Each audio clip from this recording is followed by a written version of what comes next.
Jai Hind everyone. A very good afternoon to all of you.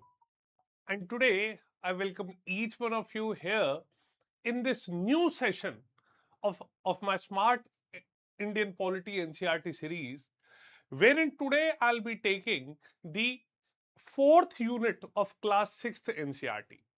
Today I'll cover up with the eighth chapter, which is the rural livelihoods.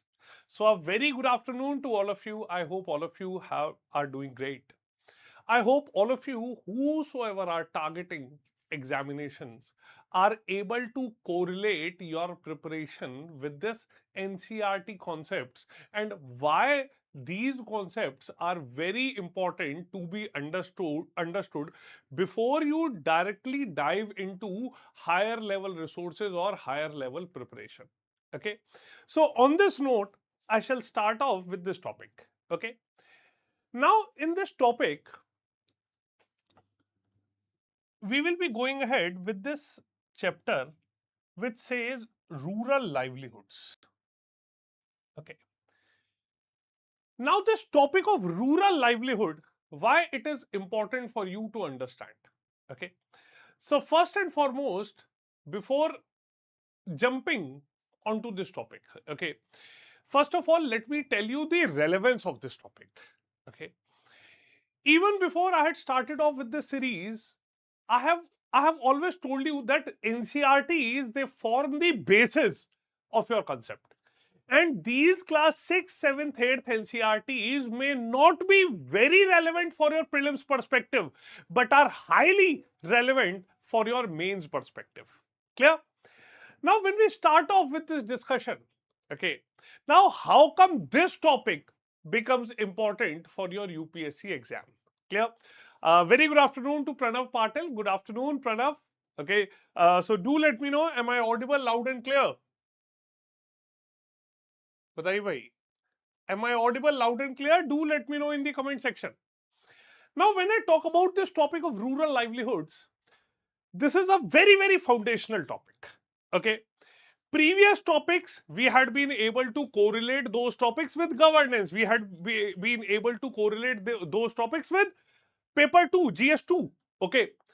But this topic of rural livelihood has got a higher relevance. Okay. In your GS1, okay, wherein we have a lot to talk about society and geography, and also the GS3 part, economy. Okay, because this topic will help you to understand the economic activities. Okay, when we talk about the rural population, when we talk about people living in the rural areas, in the previous topic I had told you that how majority of our population is living in the rural areas. Okay, what all are the economic activities that they are undertaking to sustain themselves. So large amount of India's population has been sustaining upon what all resources are made available to them in their uh, areas. Okay, and the rural areas. Okay, so in order to understand the socio-economic differences, disparities, the policy interventions, and the essence of rural India, we must understand that how and what all are the ground realities that are shaping the livelihoods in the rural areas and in turn are contributing to the national development. Clear? Now, when we talk about this topic of livelihoods, questions relating to this topic have previously been asked in the prelims paper also. Okay, you have got questions around the rural livelihoods schemes that are launched. Okay, the factual data on rural economy. Okay, moreover, in every mains, okay, there are questions discussing the challenges of farmers, evaluation of the rural development programs. Okay, and all of such questions around rural livelihoods are asked in consistently, okay, with emphasis upon the economy and governance in the paper 3. So you have to understand these basic structure so as to write good answers while formulating complex policy related questions in the exam. Clear?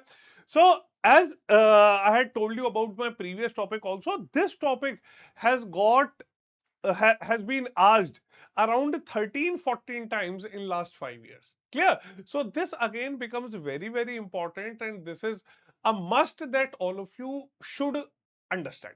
Clear? Chalo. So let us start off with this topic, and before moving ahead, let me also remind you that today is the last day to avail flat 50% discount on all UPSC courses on StudyIQ IAS. Okay, so you just need to use the code SRM Live to avail maximum discount. Okay, now jumping onto this topic. Now, before understanding this region, this topic, we must acknowledge one thing, that India is mainly a land of villages, and significant amount of our population is residing in the rural areas, and they depend upon diverse forms of livelihoods. Okay. Now, when you have to study about the livelihoods, okay, or what economic activities they are undertaking, it becomes fundamental to understand the socio-economic structure of the entire country. Now, when you understand the socio-economic structure of the rural areas, you will understand what all mechanisms are being employed to address problems like poverty, how food security is ensured, okay, and how public policies are effectively implemented. Now, this topic of rural livelihoods has taken examples of people from two villages. Okay. And this topic lays the groundwork for appreciating the complexities and the challenges. Okay. What all are the challenges being faced by the rural communities? Okay. So, in rural areas, we have seen that people are basically, if we categorize people, they can be primarily categorized into two classes. Okay, the uh, people that have got certain amount of land, and the landless. Okay, so from landless laborers to small farmers, from people employed in fishing and the people employed in handicrafts and the artisans. Okay, so there are diversity of works and struggles for survival. Okay, and thus, before you deep dive into the governance, you must understand the essential picture of the rural livelihoods or the people living in the rural areas. Okay, so when we talk about the rural livelihood,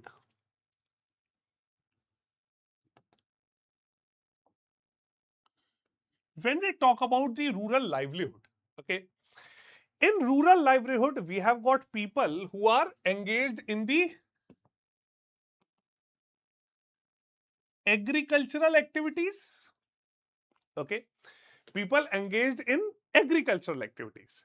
Now, the people who are engaged in agricultural activities may be engaged directly or indirectly, and there is wide scope of activities that people undertake while being engaged in the agricultural activities. Okay, now what sort of activities do people undertake?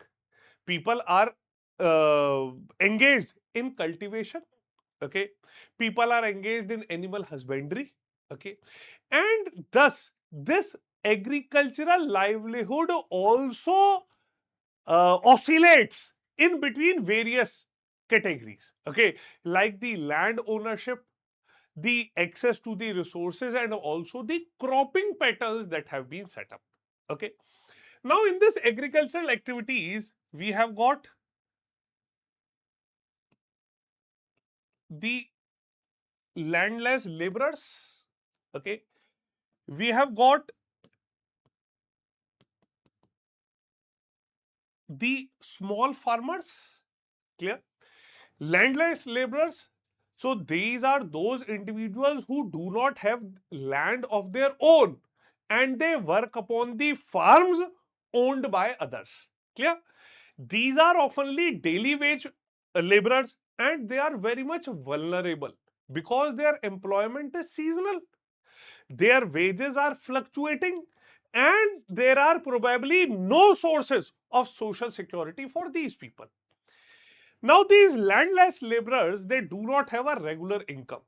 And the biggest problem for them is that they need to migrate from one place to the other in search of work.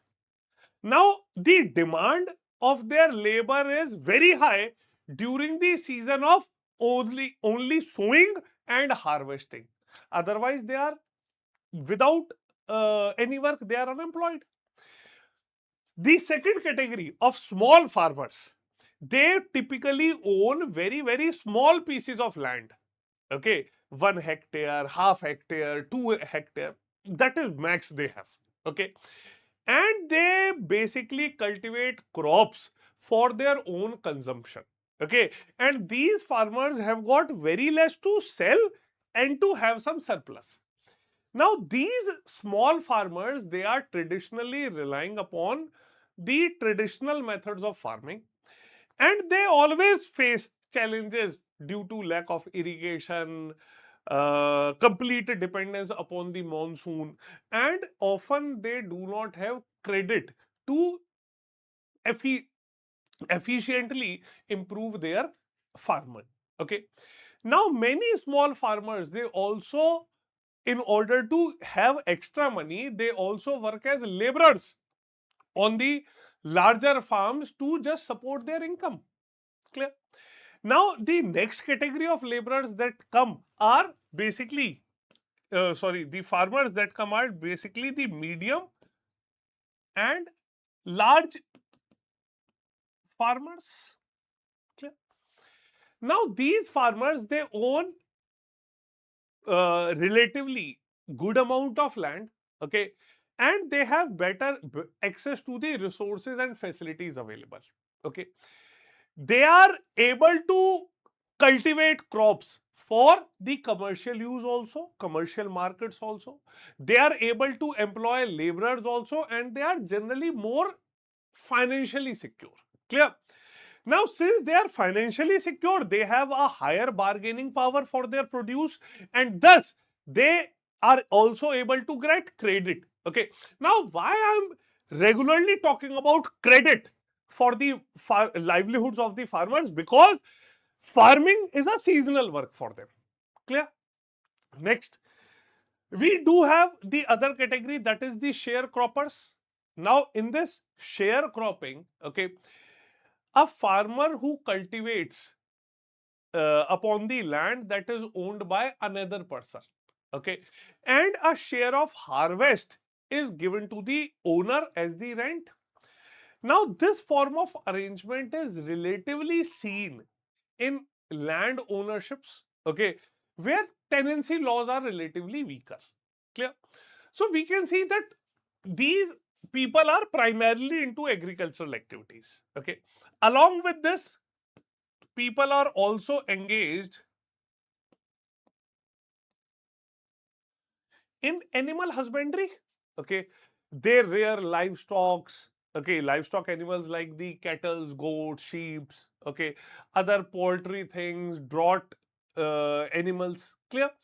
And they have been doing all of these activities just to support their income. Clear?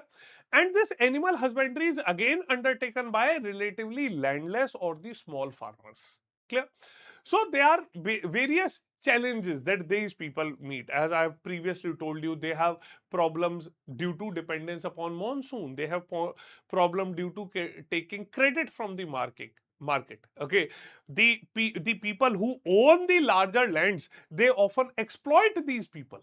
Okay, they have got lack of infrastructure. There is low land fragmentation. Clear? So over these people are suffering due to these major issues. There are climate changes that are taking place. Moreover, in our society, social discrimination has been a very important factor that is taking place amongst them. Clear? So we can see that there are different activities, there are different varieties, okay, wherein people have been working, and all of these activities are related to them. Okay, clear? So, first and foremost, we understood that we have got livelihood wherein activities are agricultural. Okay. Now, In this, there are some non-agricultural activities also. Okay. Now, in the non-agricultural livelihood, okay, this non-agricultural livelihood means that the community is engaged in those activities which are non-farm activities. Clear? Now, it has been noticed that these non-farm activities, okay, these non-farm activities, they provide crucial diversification and at times also contributes to a better economic stability or the income stability. Clear? Okay. Good afternoon, Prashant ji and Krishna Sama ji. Good afternoon. Okay. Now, in this non-agricultural activities, they primarily engage in activities like fishing. Okay, fishing is very prominent. So people living near the coastal areas, rivers, lakes, they depend upon fishing for their livelihoods. Okay, now this includes traditional fishing, okay, aquaculture also, and activities around the fishing processing and selling. Clear? Now, we have seen that people who are engaged in fishing are also suffering due to overfishing, pollution, climate change, all of these factors. Clear? Next, in the non-agricultural, we have seen people who are engaged into forest produce collection. Okay, so many tribal as well as the forest communities, primarily the tribal communities, they are relying upon collecting the non-timber forest produce. Okay, what is non-timber? We have got honey, we have got herbs, medicinal herbs, we have got fruits, okay, and also wood for fuels. Clear? Now, again, this activity is seasonal, okay, and people are highly uh, they are highly vulnerable to the traditional knowledge they have and also the cultural practices which are employed. Next, the third class that comes into this is artisans and craftsmen. Artisans and craftsmen. So we have people in the rural areas who are employed as weavers, potters, carpenters, blacksmith, okay, and other skilled activities that they undertake for primarily local consumption and also for markets. Now, the livelihoods in artisans and craftsmanship, it is often threatened due to the industrial competition. These people have got lesser access to the market. Okay, moreover, the demand for traditional craft has also been reducing day by day. Third category that we have is service class. In the rural areas, we do have people who are employed into service class. People are shopkeepers, people are working as public school teachers, health workers, barbers, tailors, transport operators. Clear? So people have been working into the service activities also. Okay. Next, there are people whose main activity is animal husbandry.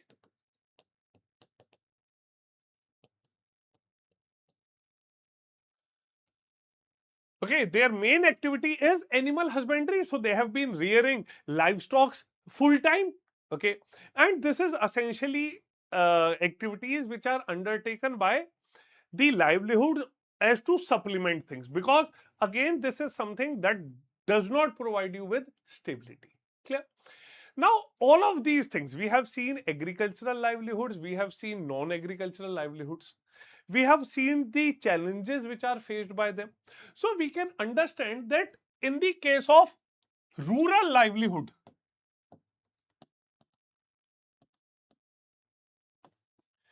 there are various factors that affect the rural livelihood.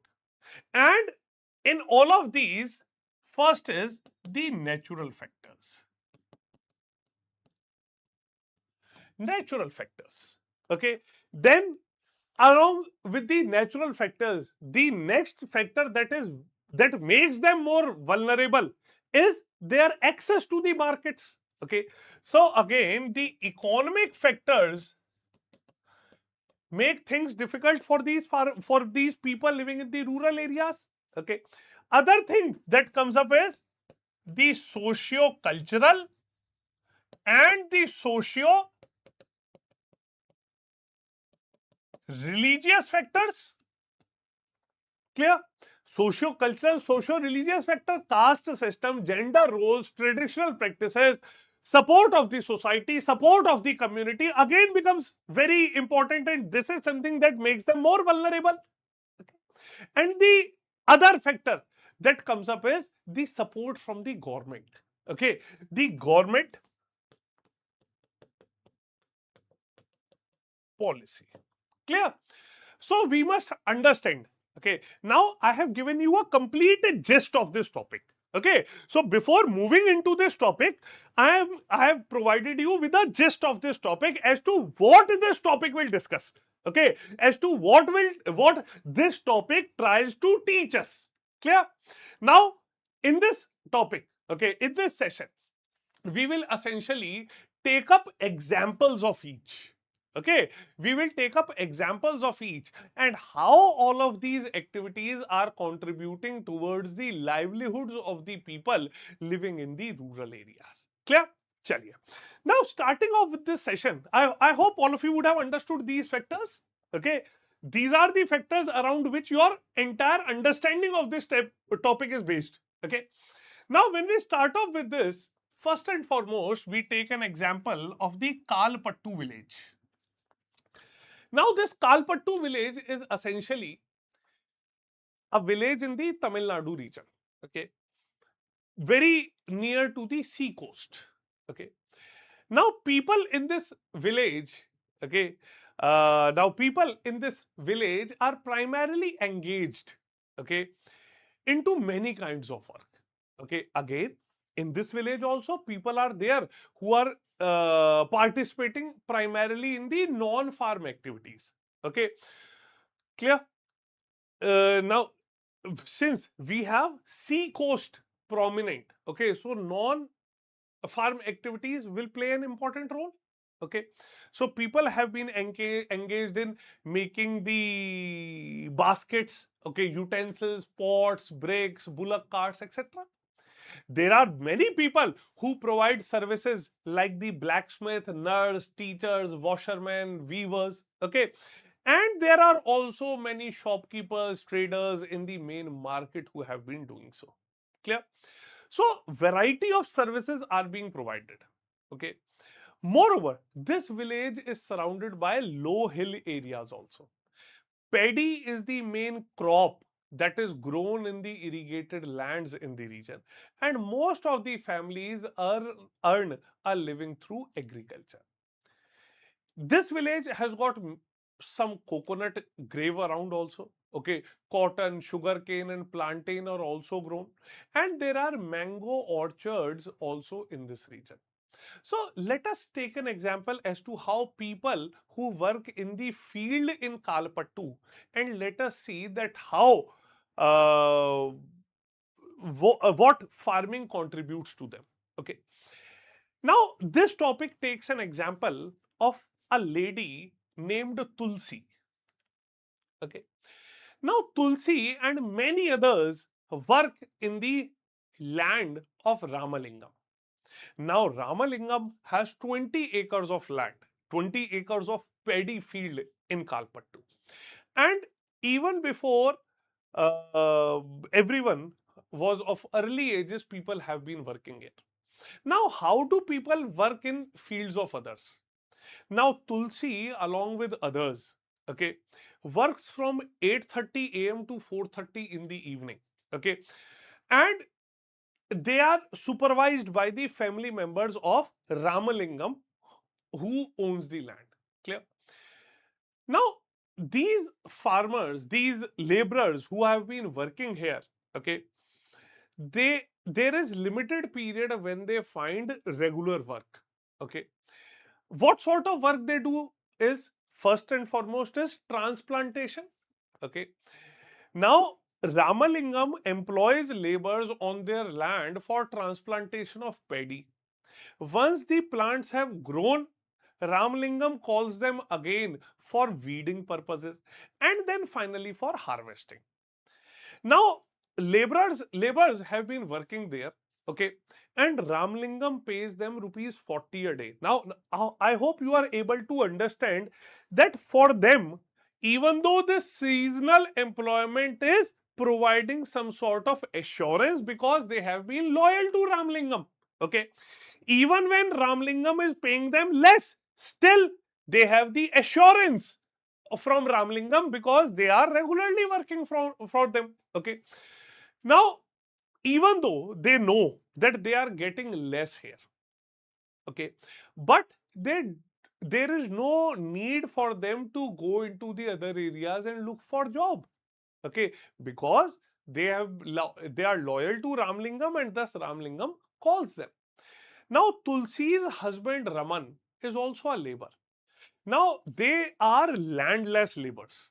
Okay, they do not own any land. Okay, and they during this period of time they are the ones who are spraying pesticides. Now, when no work is available for Tulsi's husband Raman, because this example shows that time period from January to almost April, these guys are unemployed. Okay, and they are able to find employment only from June to December. Clear? So by and large, they are getting employment for just 6-7 months a year. Now, what do they do when they do not have work? Okay, now Tulsi's husband Raman has been taking up various works outside. How? He participates, he works for a contractor where he has to load the sand from river or the stone from the quarries nearby. Now these trucks are sent to the towns and the cities to make houses. Apart from this work, now there are many things that people in the rural areas have to work which does not give them any income. Now Tulsi in this region has to undertake various other tasks also. Okay, now she's the one undertaking all the responsibilities at home. She's cooking food for the family, cleaning the house, washing the clothes. Now all of such resources are not readily available in the villages. Okay, so unlike the cities wherein everything is available readily, in rural areas the people have to uh, approach them. The resources are not very equitably distributed. So Tulsi has to go along with other women to the nearest forest to collect the firewood. Okay, around in order to take up daily water, potable water, they have to walk at least a kilometer to the nearest borewell to fetch the water. Okay, now, even though the family members have been contributing, but these are some activities that they have to undertake. Their children are studying in the schools, okay, and they are living in such a hand to mouth situation when as when Tulsi's daughter had fallen ill last year, she had to ultimately sell off one of their cows to pay back money what they had borrowed from Ramlingam for the treatment of their child. Clear? So we can understand that the people in the rural areas are engaged in just gaining their means for sustenance. Okay, now by this Tulsi story we have seen that the poor families in the rural areas, they spend a lot of time every day collecting basic things like firewood, water, grazing their animals. Okay, and by such activities they do not earn anything. Okay, now they do not earn anything from these activities, but these activities have to be done for their household. The family needs to spend time doing, as they are not able to survive on the little money that they are able to earn. Clear? Now, it effectively we can also understand that nearly 2/5 of all the rural families are agricultural laborers in our country. Now, this is the harsh reality that every one of us must acknowledge. Okay, Nearly 2/5 of rural families are agricultural laborers in our country, and there are some who have small plots of land while others like Tulsi are landless. Clear? Now, herein we can also see that these people are not able to earn money throughout the year. And this is something that forces the people in many rural areas to travel along large distances just to search for the work so as to get food.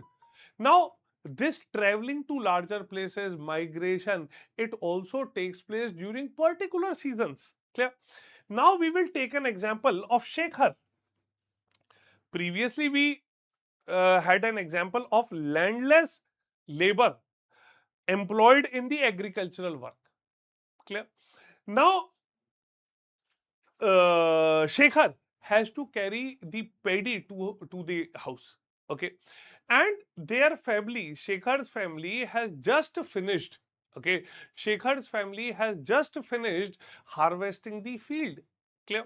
Now, they do not have much land, they just have got 2 acres. So, previously we took an example of a landless labor. Now, we took an example of a small farmer. Okay. They just have got 2 acres of land. And in order to make profit and make their working sustainable, they do everything over their land. Okay. At times, especially during the harvest season, they do take help from the nearby smaller farmers, and in turn they help them out, okay, during their times of need. Clear? Now the trader gives them seeds and fertilizers as loan. Okay. Now, why does the trader is paying them? Because once the harvest is done, they will end up selling the paddy to him on relatively lower prices. Clear? So you can see that the people who are able, they are able to make profits from these people. Clear? So herein, what we need to understand is that the trader gives them loans, and in order to repay the loans, they end up selling their produce as at lesser rate to the trader, and trader ensures that since they had taken the loan from them, they sell to them only. Clear? So herein Shekhar says that probably he would be able to harvest some 60 bags of paddy from his field. Okay. He will have to sell some of the paddy so as to settle the loan. Rest he will be using in his home. Okay. But ultimately, whatever he has grown in the entire season will feed him only for 7 to 8 months. And then again, Shekhar has to go out and he has to work. Where Shekhar also works in the rice mill of Ramalingam. Okay, here his responsibility is to collect paddy from other farmers in the neighboring villages. Clear? Now, along with this, as I told you in the earlier part of this session, individuals, the farmers are also undertaking animal husbandry, okay, as something to gain extra income. So Shekhar also does the same. He has a hybrid cow whose milk they are selling around the region to make extra money for their everyday survival. Now, the biggest problem with the farmers is that these farmers are surviving on debt. Clear? We have seen that it is very, very rare situations that farmers like Shekhar need to borrow money to purchase things like seeds, fertilizers, pesticides. Okay. Now, oftenly in villages, the people have to borrow money from moneylenders and for their basic seeds, fertilizers. And if these seeds are not of good quality or pests attack their crop, now this results into major crop failure for them. Now the entire crop can be ruined if the pesticide or seed that they have taken is not of good quality. Clear? Now the crops can also be ruined due to the monsoon. If the monsoon does not bring enough rain, their crops get destroyed. Okay. Now there are situations that when the crops are destroyed, farmers are unable to pay back their loans. Farmers are unable to earn enough for sustenance. Clear? And we have seen previously that when the farmers are not able to repay loans, but in order to survive they have to borrow things, okay, and at times this loan becomes too high that they are unable to repay no matter what how much they earn. Clear? And this is the reason that many people in the rural regions are caught up in debt. Previously, we have also seen various examples wherein farmers have committed suicides because they have not been able to repay the loans and they have been harassed for these. Clear? Now, when we see, let us have, we have seen the example, okay, Ramalingam and his wife Karuthama. Okay, Ramalingam and his wife Karuthma we have seen. We have seen Shekhar working on the field of Ramalingam and Karuthma, and Tulsi working on the fields of Ramalingam and Karuthma. Tulsi landless. Okay, Shekhar small farm. And now we would discuss the third category of people, which is Ramalingam. Okay, so they are the people who are relatively elites. Okay, elites means because they have larger land. Clear? Now, Ramalingam, they are having larger lands in the villages. They do have rice mills. They do have shops wherein they sell seeds. So, they are the ones who have got greater access to resources. Clear? Now, for their rice mill, they used their own money. Okay. And they also borrowed money from the public banks, for which they buy paddy from the surrounding villages. Okay, now the rice that is produced in the mill is sold to the traders in the nearby areas, which gives them substantial income to survive. Okay, now along with this we have seen that there is another category, okay, which is the agricultural laborers and farmers in India. Now, in the Kalapattu village, we have seen that there have been agricultural laborers like Tulsi, small farmers like Shekhar, and big farmers like Ramalingam. Now, in India, 2 out of every few rural families are agricultural laborers families. Okay, and all of these depend on work they do on the field of others to earn their living. Now, many of these are landless and other may own very small pieces of land. As we have seen the example in the case of small farmers like Shekhar, their land is very less. It is barely enough to meet their needs. Moreover, in, in our country, 80% of the farmers they belong to this category wherein whatever they have is not sufficient enough to survive the entire year even. Clear? There are only 20% of farmers like like Ramalingam, okay, who essentially are able to cultivate their pieces of land. They make good produce, okay, they make good money. They do have surplus after selling their produces in the market. Clear? And this is the reason that these abled class, okay, they have started with other businesses like shops. They are also lending money, they are trading, and have also established smaller factories. Clear? So in this we have seen an example of the Kalapattu village. Okay, now apart from farming, many people in rural areas they also depend upon collection from the forest produce. Okay, animal husbandry, dairy produce, fishing, etc. Okay, so in some villages in the central part of the country, especially, okay, people are engaged in activities related to farming as well as the collecting the forest produce. Okay, and this is their major contributor towards their income. Now, what do people do? Okay, people collect mahua, tendu leaves, honey to be sold to traders, which is an important source of their additional income. Similarly, people do sell milk. Okay.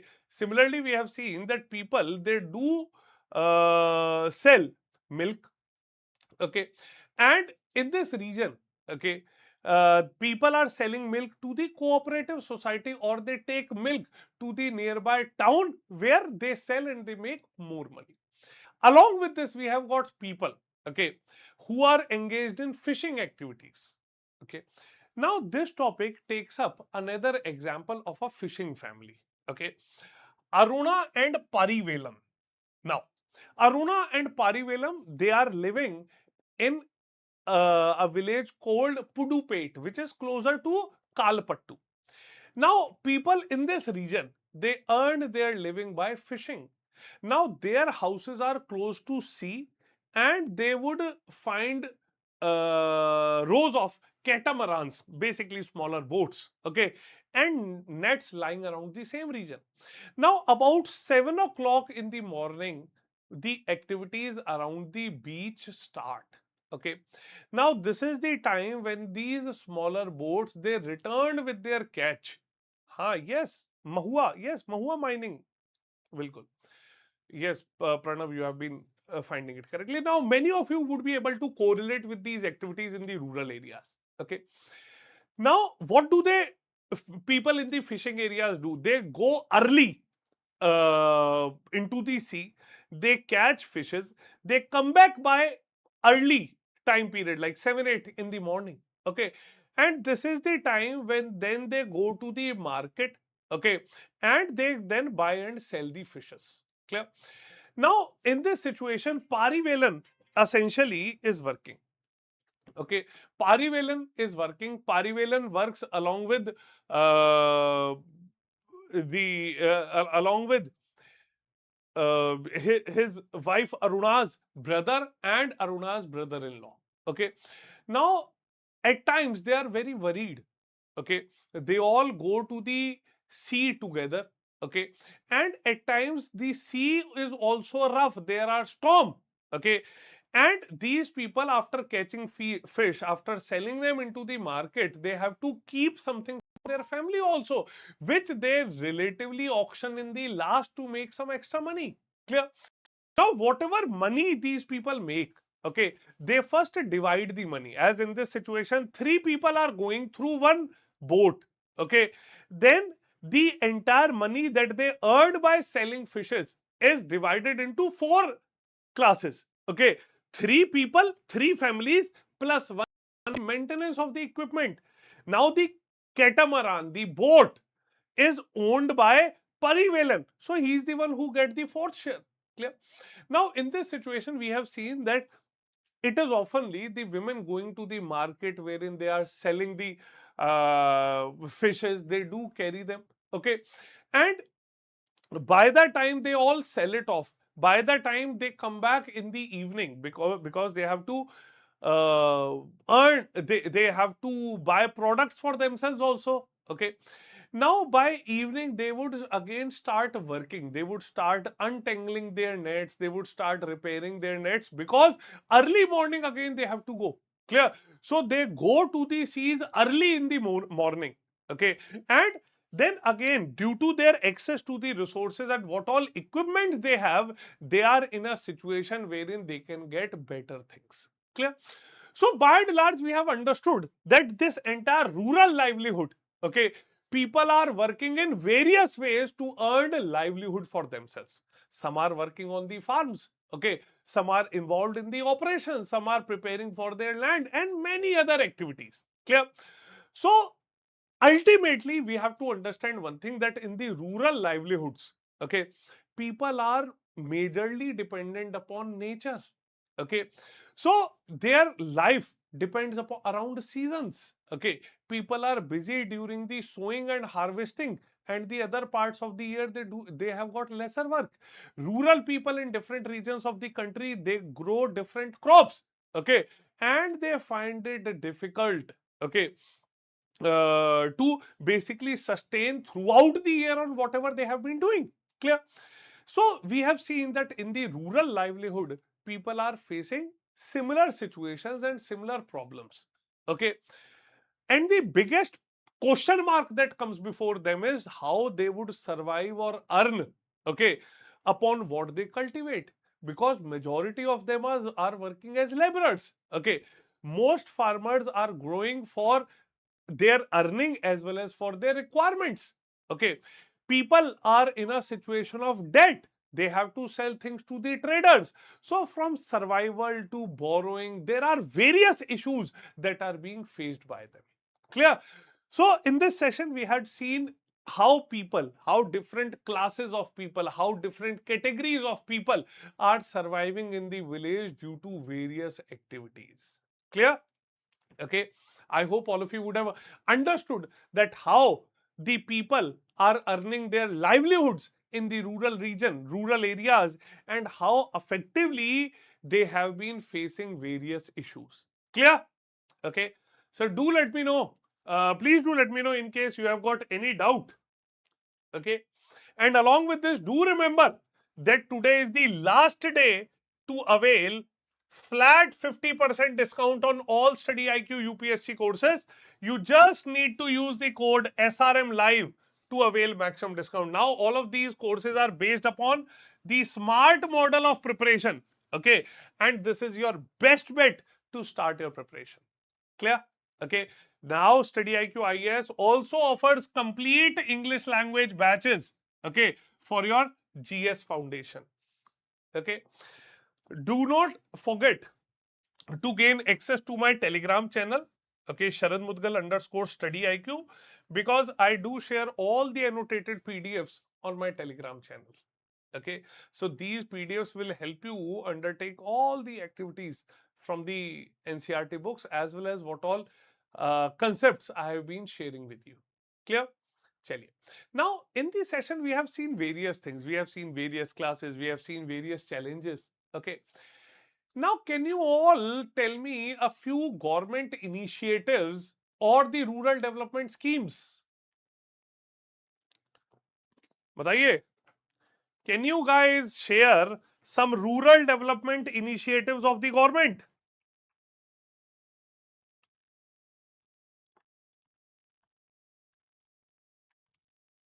Tell me. Rural development initiatives of the government.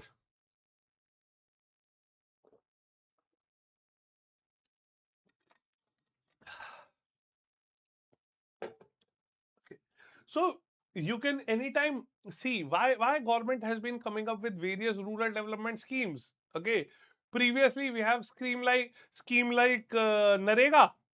Okay, okay, that has been renamed recently. Then we have the PDS, public distribution system. We have the minimum support price. Okay, we have got Pradhan Mantri Kisan Samman Nidhi, PM Kisan Yojana. Okay, Ajivika. Okay, Pradhan Mantri Gram Sadak Yojana, Jal Jeevan Yojana, land reforms that are coming up. Okay, now while writing your answer in the mains, if you have understood the underlying concept in these topics, you must be able to correlate them with various other topics.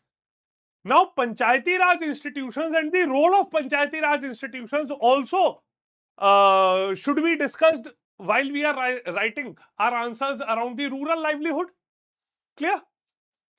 So, while you are preparing, there has to be a comparative study. There has to be you all must be able to correlate your knowledge that you have gained across various topics, across various subjects, okay, across various issues that you have learnt, and then your answer has to be holistically driven. Clear? Chaliye. So this was essentially all from my side today. We have seen various things in this topic around the rural livelihood. Now, in the session tomorrow, we would be discussing the urban livelihood. Okay. And by the next topic of urban livelihood, we'll arrive to the end of class 6th NCERT, and then from the next session onwards, we would then start off with class 7th NCERT of Indian polity. Clear? So thank you all for joining me today in this